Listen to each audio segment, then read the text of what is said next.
Good day to all. This is Sir A, the principal of the UBBC Senior High School, your dream school. This time around, I'm in the pilot episode of UBian Spotlight, where we are going to feature the best, the outstanding, the most expressive students of the department coming from all strands. For today, we're going to feature students who are communicatively competent in English, because I know that for a lot of students, it's very hard to write, to speak, and to do things in English. But for the students, my guests now, it's a breeze. It's easy. They do it every day, and we're going to discover their habits. How were they able to build their confidence in the language? We're going to find that out. UBian Spotlight pilot episode.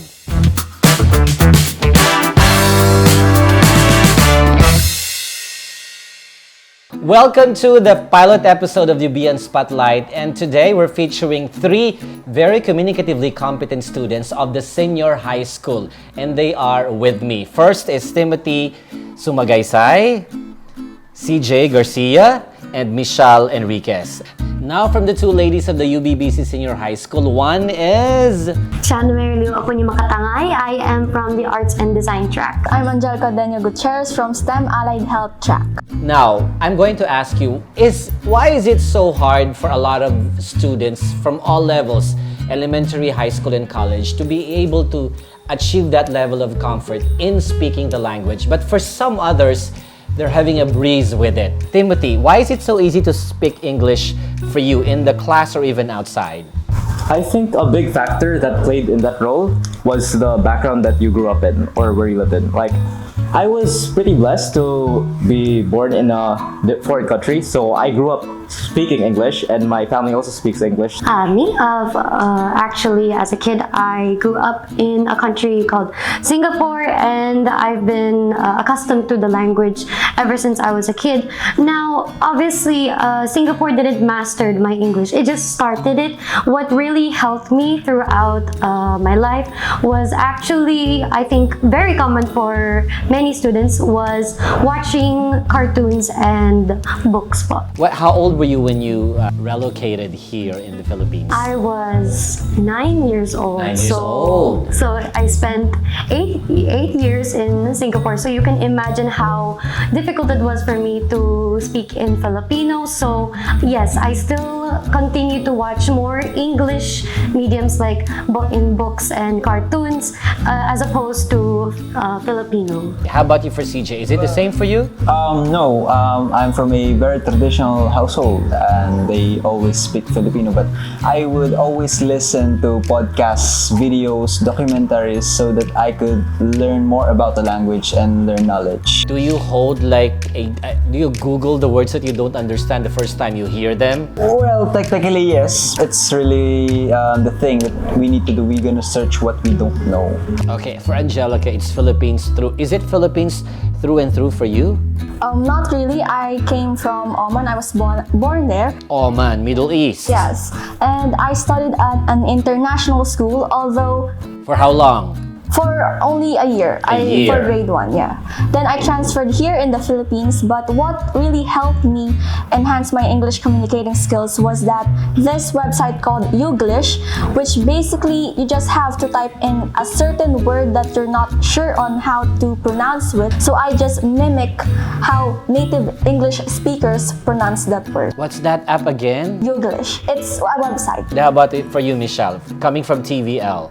Well, it's just simple reading, actually. From back then, I just read simple books with simple vocabulary. In the beginning, it was just storybooks, but not the coloring book story. Mm-hmm. It was like full-on words and less illustration. So I was exposed to different types of words. Like now, what sort of books do you read now? Oh, these books are like those thick books. The novels. Yeah. What other habits do you have that built your communicative competence, aside from being born where?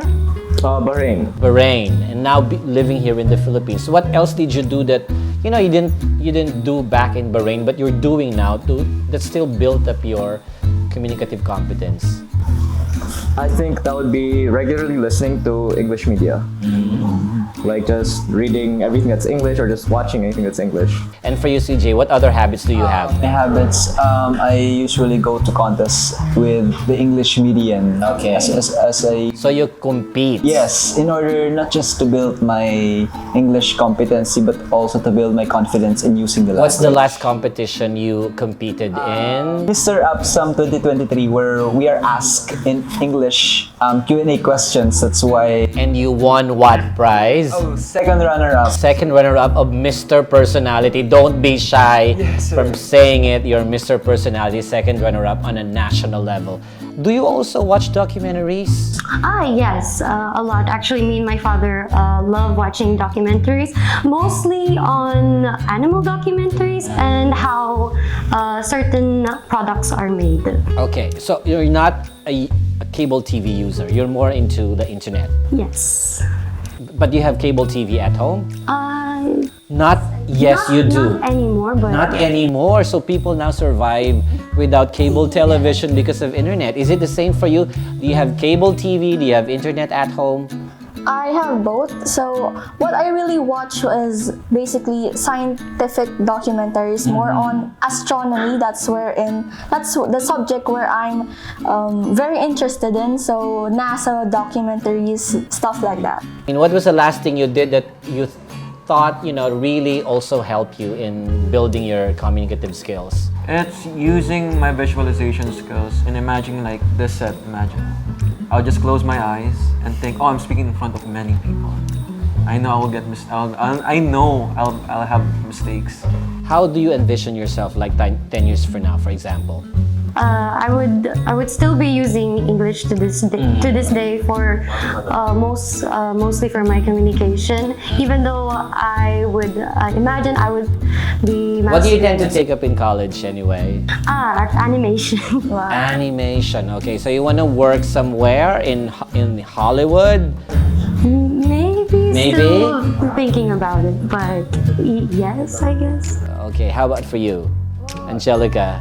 You intend to work here or in Oman too, like where your father worked? I think I want to go abroad. Abroad? Yeah, maybe in the medical field also. Not sure yet where or specific medical field, maybe in dentistry or in aesthetics. I'm not really sure. I think the world of aesthetics will welcome you because she competes in beauty contests, right? Although it was your first time last time, right? And you won what prize? I'm a top 6 finalist. This is national, right? And it was your first time. Yes. First time on a national level. Like you also compete in different events, speaking or writing maybe? Shana? National, but I have been competing in English-based and even art-based competitions back in elementary and even in high school. I am with 3 very communicatively competent boys from the UBBC Senior High School. One from UMS, one from STEM Engineering, and one other from TVL. Those are Shana and Angelica in the first episode of UBian Spotlight. That's a wrap for the pilot episode of the UBian Spotlight. I'm sure that you understood now what it is to be with students who are that expressive, that communicative, that active in school. As a principal, I'm so happy to be with them every single day. Now, one more thing that I'd like to say is that enrollment is coming, but first thing that you have to do is you have to take the admission test, and it's given weekly. What do you have to do? The QR code is right here. Scan the QR code right here. Be enlisted in the weekly scheduled admission test, and then we will notify you of the enrollment. That's it. First episode, pilot episode, UBian Spotlight. More videos to come.